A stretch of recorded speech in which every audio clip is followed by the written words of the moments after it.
Dios les bendiga a todos. Este es P. Vic con otro podcast. El título de este podcast es Espada y Trompeta. Los versículos principales se encuentran en Nehemías capítulo 4, versículos 18 y 19 en la Nueva Traducción Viviente. Dice la palabra: todos los que construían tenían una espada asegurada a su costado. El que tocaba la trompeta quedó conmigo para tocar al alma. Entonces les expliqué a los nobles, a los oficiales y a todo el pueblo lo siguiente: la obra es muy extensa y nos encontramos muy separados unos de otros a lo largo de la muralla. Cuando oigan el sonido de la trompeta, corran hacia el lugar donde está, suene. Entonces nuestro Dios peleará por nosotros. Conocemos la historia de Nehemías. En esto él tenía el labor y la ambición de reconstruir los muros de Jerusalén. Sabemos que las murallas, estos muros, ¿verdad?, son para protección de las ciudades, y esto era algo que él sentía en su corazón. Tenía que ocurrir y es algo que Dios había plantado también en él. Sabemos que después de la pandemia han habido muchos desafíos, especialmente en cuanto a las iglesias, los pastores, los líderes, los diferentes líderes de ministerio. Son barreras que se han levantado, pero al fin y al cabo, entre todo esto, ¿ahora qué? Tenemos que reconstruir. Vemos Nehemías capítulo 4, en el versículo 6. Dice: por fin se completó la muralla alrededor de toda la ciudad hasta la mitad de su altura, porque el pueblo había trabajado con entusiasmo. Una de las cosas que el pueblo tenía, que exhibían, que sí les ayudó a ellos a poder conquistar y continuar hacia adelante en este gran labor, fue de que ellos trabajaban con entusiasmo. Efesios capítulo 6, versículo 6 dice: traten de agradarlos todo el tiempo, no solo cuando ellos los observan. Como esclavos de Cristo, hagan la voluntad de Dios con todo el corazón. Trabajen con entusiasmo, como si lo hicieran para el Señor y no para la gente. Cuando la gente trabaja con entusiasmo, se nota. Para más, es contagioso. Y es algo que Dios está pidiendo de nosotros, que nosotros cuando trabajemos para Él y estemos interactuando no solamente con la gente que muchas veces de afuera vienen a visitar nuestras iglesias o vienen a participar de nuestros ministerios, deja que ellos vean una interacción, amén, de nosotros con ellos con entusiasmo, de nosotros con, ¿verdad?, con los de la iglesia o nosotros entre líderes o pastores, amén, que tenga esa actitud de entusiasmo. Eso es bien importante. Nehemías capítulo 4, versículo 9. Así que oramos a nuestro Dios y pusimos guardias en la ciudad día y noche para protegernos.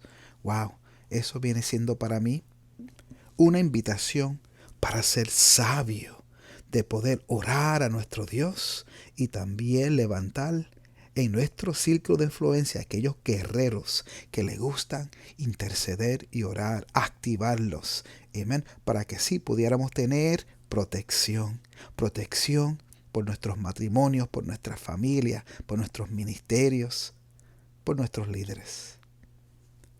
En el versículo 15, cuando nuestros enemigos se enteraron de que conocíamos sus planes y que Dios mismo los había frustrado, todos volvimos a nuestro trabajo en la muralla. En otras palabras, nosotros conocimos que habían planes. Amén. Pero entre eso, Dios estaba en el asunto. Y en esto vemos que ellos tenían una actitud de que aunque el enemigo conozca nuestros planes, aunque el enemigo sabe que estamos laborando, aunque el enemigo sí está, como tú dices, observando a ver qué estamos haciendo, mira la actitud de esta gente. La última parte del versículo dice: todos volvimos a nuestro trabajo en la muralla. Digo que tu actitud determina tu altitud. Cómo tú recibes e interpretas noticias determinará tu victoria o derrota. Wow, esto lo vemos con el profeta Elías, que él tuvo una gran victoria, ¿verdad? Dios respondió con fuego, Jehová, amén, le dejó saber a la gente que él era vivo, que él era el verdadero Dios. Y en Primera de Reyes 19, del 1 al 4, vemos la historia. Cuando Acab llegó a su casa, le contó a Jezabel todo lo que Elías había hecho, incluso la manera en que había matado a todos los profetas de Baal. Entonces Jezabel le mandó este mensaje a Elías: que los dioses me hieran e incluso me maten si mañana a esta hora yo no te he matado, así como tú los mataste a ellos. Mira lo que dice la palabra. Elías, al escuchar esta noticia, la palabra dice: Elías tuvo miedo y huyó para salvar su vida. Se fue a Beerseba, una ciudad de Judá, y dejó allí su sirviente. Luego siguió solo todo el día hasta llegar al desierto. Se sentó bajo un solitario árbol de retama y pidió morirse. Basta ya, Señor, quítame la vida, porque no soy mejor que mis antepasados que ya murieron. Elías recibió malas noticias, lo amenazaron y él se descompuso y retrocedió, entró la depresión y fue el principio del final de su ministerio. Esta gente escucharon de los planes de sus enemigos e hicieron ajustes. Amén. Dice que la mitad se armaron, los obreros seguían trabajando, los líderes se movilizaron. Amén. Nosotros sabemos los planes del enemigo. ¿Cómo respondemos nosotros? Continuamos con Nehemías capítulo 14, en el versículo 16. Dice: sin embargo, de ahí en adelante solo la mitad de los hombres trabajaba, mientras que la otra mitad hacía guardia con lanzas, escudos, arcos y cotas de malla. Los líderes se colocaron detrás del pueblo de Judá. Aquí yo veo, la primera parte, la dispersión de recursos humanos. La mitad construyendo, la otra mitad hacía guardia. Wow. En la segunda parte de este versículo, los líderes se colocaron detrás del pueblo de Judá. Amén. En otras palabras, el pueblo también encontró su lugar. Versículo 17. Que edificaba la muralla. Los obreros seguían con el trabajo, sosteniendo con una mano la carga y con la otra una arma. Nada los paraba de la misión que Dios le había dado. Versículo 18. Todo lo que construían tenían una espada asegurada a su costado. El que tocaba la trompeta quedó conmigo para tocar al arma. Entonces les expliqué a los nobles, a los oficiales y a todo el pueblo lo siguiente: la obra es muy extensa y nos encontramos muy separados unos de otros a lo largo de la muralla. Cuando oigan el sonido de la trompeta, corran hacia el lugar donde ésta suene. Entonces nuestro Dios peleará por nosotros.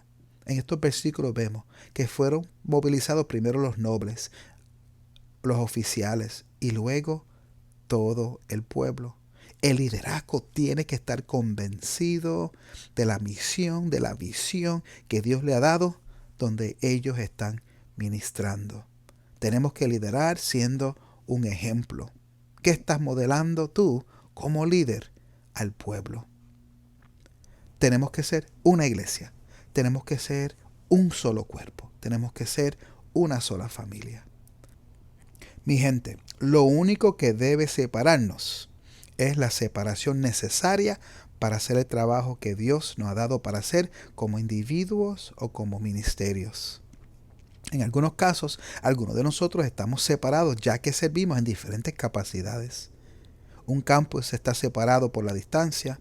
Un grupo podría estar trabajando con niños o con jóvenes, pero debe haber una unidad de pensamiento y espíritu de hermandad, que somos un solo cuerpo y estamos trabajando bajo un solo Señor, bajo una sola bandera, y somos parte del cuerpo de Jesucristo. ¿Qué hemos aprendido? Que necesitamos trabajar con entusiasmo. Eso es contagioso. Que debemos también medir cómo nosotros recibimos noticias. También nuestra actitud determina nuestra altitud. Amén.